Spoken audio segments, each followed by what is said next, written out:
Hi everyone, Rick Bray with BT BOCES Instructional Support, and in this video I'd like to show you Quizizz. Quizizz is a digital platform similar to Kahoot, with the main difference being the question and the answer choices in Quizizz appear on the participant's screen, compared to Kahoot, where the question and answers appear at the front of the class and corresponding color blocks appear on the participants' screens. Quizizz helps to level the playing field for students who sit farther away from the screen in a classroom. Another fun feature of Quizizz is that memes, like this one, appear between questions based on whether the response was correct or not. Just like Kahoot, in Quizizz, students earn more points for faster correct answers, but with Quizizz, students have jumbled question and answer choices. So we'll see later, that means they can participate asynchronously, meaning they're doing different things at different times, unlike with Kahoot, where all of the students have to be doing the same thing at the same time, or synchronous activity. So just like Kahoot, your audience does not need to create an account with Quizizz to play. You as the teacher will provide them with a link and a code, just like Kahoot. To create a quiz, log in with your Quizizz account and click the Create button on the left-hand side of the screen. Alternatively, you can search through quizzes that have already been made public to see if someone has shared one that will work for you. You can search for a certain subject or concept on the search bar, and when you find one you like, simply click the Add button and you get a preview to the right of what the questions are. So once you click that Add button, it will add to My Quizzes on the left, and you can edit it as needed.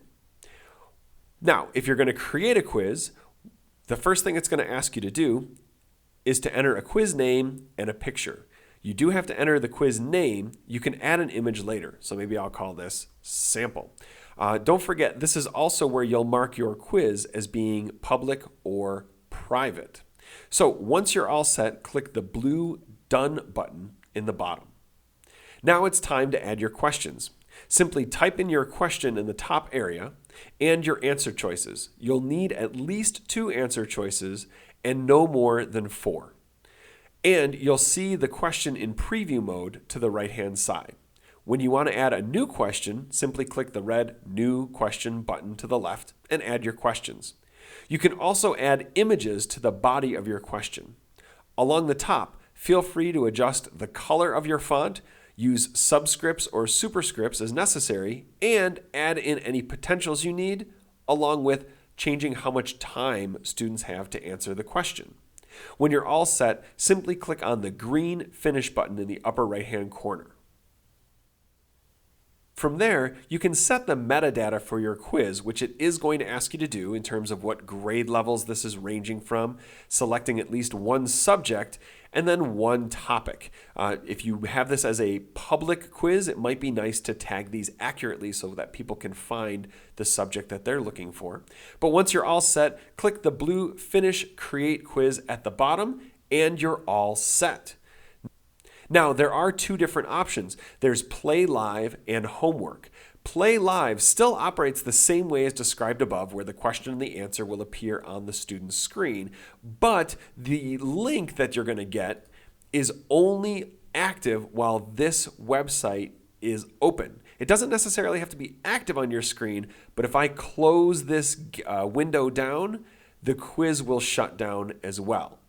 So again, here is the link that you would give your students to get to the quiz, and the game code is right here on the left. Now, alternatively, we can assign this as homework. When you click on homework, you're going to set a date and time as the completion date. Don't worry, it doesn't have to be really strict on this one. You could set it far in the future. But once you do that, if I say maybe set this as the 16th at 3:30 p.m. and I say proceed, now my students with the join.quizizz.com link and this game code, they can take this quiz at any time up until that deadline that I set. So this is great for station-based learning or for allowing your students to compete with each other across different sections of your class. So Quizizz is another digital formative assessment tool to keep in your tool belt. If you have any questions about creating or administering quizzes, Quizizz, or anything else EdTech related, please feel free to email me, and thank you for watching.